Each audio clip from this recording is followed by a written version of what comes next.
ನಮಸ್ಕಾರ ಸ್ನೇಹಿತರೆ. ಒಮ್ಮೆ ದೇವತೆಗಳ ರಾಜ ಇಂದ್ರ ಯಾಕೋ ರೈತನ ಮೇಲೆ ಸಿಟ್ಟು ಮಾಡಿಕೊಂಡ. ಇನ್ನು 12 ವರ್ಷಗಳ ಮೇಲೆ ಮಳೆ ಸುರಿಯುವುದಿಲ್ಲ, ಇಲ್ಲಿ ಬಿತ್ತನೆ ಮಾಡಿದರೂ ಬೆಳೆಯುವುದಿಲ್ಲ ಎಂದು ಶಾಪ ಕೊಟ್ಟ.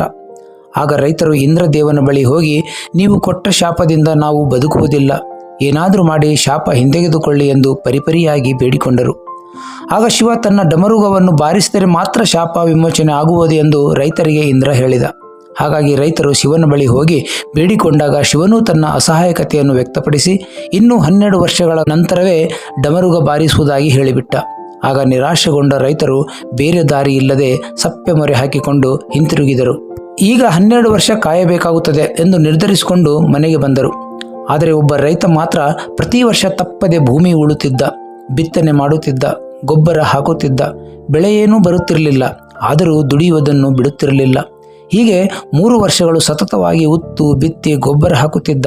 ಆಗ ಊರಿನ ಇತರ ರೈತರು ಜಮೀನಿನಲ್ಲಿ ಬಿತ್ತುತ್ತಿರುವುದನ್ನು ನೋಡಿ ತಮಾಷೆ ಮಾಡತೊಡಗಿದರು. 12 ವರ್ಷ ಮಳೆ ಬರುವುದಿಲ್ಲವೆಂದು ಗೊತ್ತಿದ್ದರೂ ವ್ಯರ್ಥಪಡುತ್ತಿರುವುದೇಕೆ, ಗೊಬ್ಬರ ಏಕೆ ಹಾಳು ಮಾಡುತ್ತಿದ್ದೀಯಾ ಎಂದರು.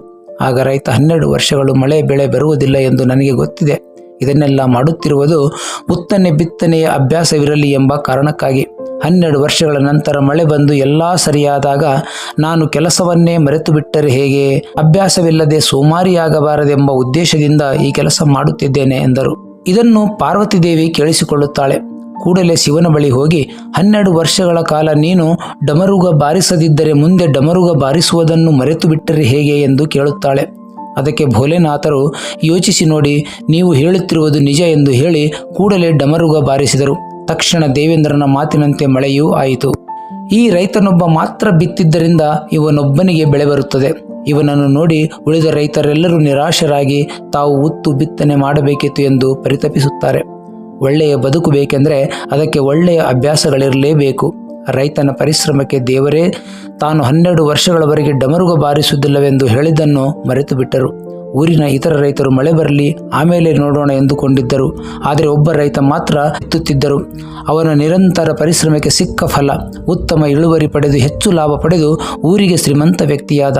ಯಾವುದೇ ಕೆಲಸವನ್ನು ಆಮೇಲೆ ನೋಡಿದರಾಯಿತು ಎಂದು ಮುಂದಿಡಬಾರದು. ಯಾವಾಗ ಅದೃಷ್ಟ ಒಲಿಯುತ್ತದೆಯೋ ಹೇಳಲಿಕ್ಕಾಗುವುದಿಲ್ಲ ಎಂಬುದು ಈ ಕಥೆ ಹೇಳುತ್ತದೆ. ಈ ಮಾಹಿತಿ ನಿಮಗೆ ಇಷ್ಟವಾದರೆ ಲೈಕ್ ಮಾಡಿ, ಕಮೆಂಟ್ ಮಾಡಿ, ಸಬ್ಸ್ಕ್ರೈಬ್ ಮಾಡಿ, ಶೇರ್ ಮಾಡಿ.